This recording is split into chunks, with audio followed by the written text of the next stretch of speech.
हरितालिका तीज व्रत कथा। भगवान शिव ने कहा, हे गौरी, पर्वतराज हिमालय पर गंगा के तट पर तुमने अपनी बाल्यावस्था में अधोमुखी होकर घोर तप किया था। इस अवधि में तुमने अन्न ना खाकर केवल हवा का ही सेवन के साथ तुमने सूखे पत्ते चबाकर काटी थी। माघ की शीतलता में तुमने निरंतर जल में प्रवेश कर तप किया था। वैशाख की जला देने वाली गर्मी में पंचाग्नि से शरीर को तपाया। श्रावण की मूसलाधार वर्षा में खुले आसमान के नीचे बिना अन्न जल ग्रहण किए व्यतीत किया। तुम्हारी इस कष्टदायक तपस्या को देखकर तुम्हारे पिता बहुत दुखी और नाराज होते थे। तब एक दिन तुम्हारी तपस्या और पिता की नाराजगी को देखकर नारद जी तुम्हारे घर पधारे। तुम्हारे पिता द्वारा आने का कारण पूछने पर नारद जी बोले, हे गिरिराज, मैं भगवान विष्णु के भेजने पर यहाँ आया हूँ। आपकी कन्या की घोर तपस्या से प्रसन्न होकर वह उससे विवाह करना चाहते हैं।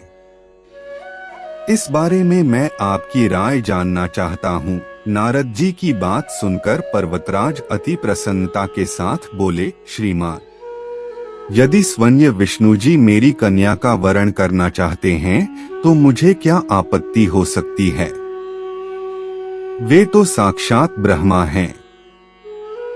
यह तो हर पिता की इच्छा होती है कि उसकी पुत्री सुख संपदा से युक्त पति के घर की लक्ष्मी बने।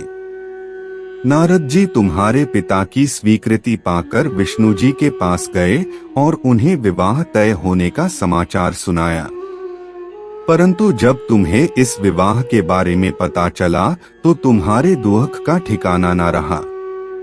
तुम्हें इस प्रकार से दुखी देखकर तुम्हारी एक सहेली ने तुम्हारे दुख का कारण पूछने पर तुमने बताया कि मैंने सच्चे मन से भगवान शिव का वरण किया है, किंतु मेरे पिता ने मेरा विवाह विष्णु जी के साथ तय कर दिया है।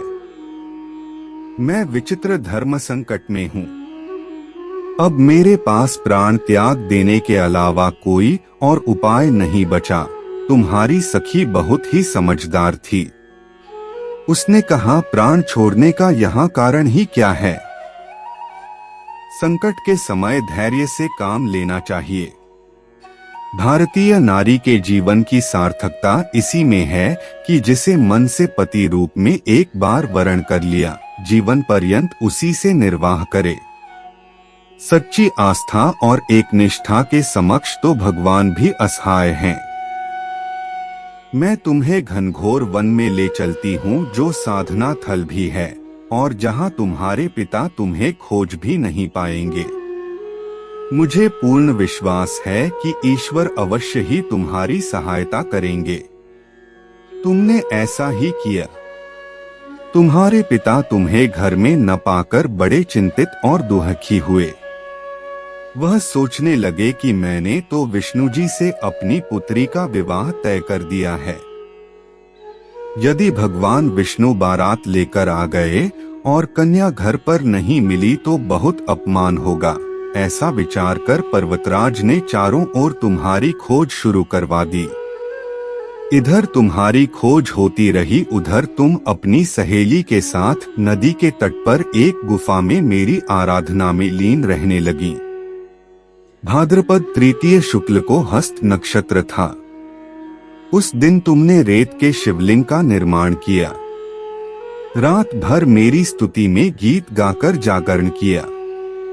तुम्हारी इस कठोर तपस्या के प्रभाव से मेरा आसन हिल उठा और मैं शीघ्र ही तुम्हारे पास पहुंचा और तुमसे वर मांगने को कहा। तब अपनी तपस्या के फलीभूत मुझे अपने समक्ष पाकर तुमने कहा, मैं आपको सच्चे मन से पति के रूप में वरण कर चुकी हूँ। यदि आप सचमुच मेरी तपस्या से प्रसन्न होकर यहाँ पधारे हैं तो मुझे अपनी अर्धांगिनी के रूप में स्वीकार कर लीजिए। तब तथास्तु कहकर मैं कैलाश पर्वत पर लौट गया। प्रातः होते ही तुमने पूजा की समस्त सामग्री नदी में प्रवाहित करके अपनी सखी सहित व्रत का वरण किया। उसी समय गिरिराज अपने बंधु बांधवों के साथ तुम्हें खोजते हुए वहां पहुंचे। तुम्हारी दशा देखकर अत्यंत दुखी हुए और तुम्हारी इस कठोर तपस्या का कारण पूछा। तब तुमने कहा, पिताजी, मैंने अपने जीवन का अधिकांश वक्त कठोर तपस्या में बिताया है।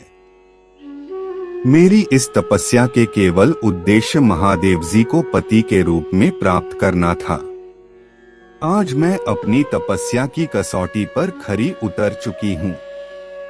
चूंकि आप मेरा विवाह विष्णु जी से करने का निश्चय कर चुके थे, इसलिए मैं अपने आराध्य की तलाश में घर से चली गई। अब मैं आपके साथ घर इसी शर्त पर चलूंगी कि आप मेरा विवाह महादेव जी के साथ ही करेंगे। पर्वतराज ने तुम्हारी इच्छा स्वीकार कर ली और तुम्हें घर वापस ले गए। कुछ समय बाद उन्होंने पूरे विधि विधान के साथ हमारा विवाह किया। भगवान शिव ने आगे कहा, हे पार्वती, भाद्रपद की शुक्ल तृतीया को तुमने मेरी आराधना करके जो व्रत किया था, उसी के परिणाम स्वरूप हम दोनों का विवाह संभव हो सका। इस व्रत का महत्व यह है कि मैं इस व्रत को पूर्ण निष्ठा से करने वाली प्रत्येक स्त्री को मन वांछित फल देता हूँ। भगवान शिव ने पार्वती जी से कहा कि इस व्रत को जो भी स्त्री पूर्ण श्रद्धा से करेगी, उसे तुम्हारी तरह अचल सुहाग प्राप्त होगा। इस व्रत को हरितालिका इसलिए कहा जाता है क्योंकि पार्वती की सखी उन्हें पिता और प्रदेश से हर कर जंगल में ले गई थी। हरित अर्थात हरण करना और तालिका अर्थात सखी।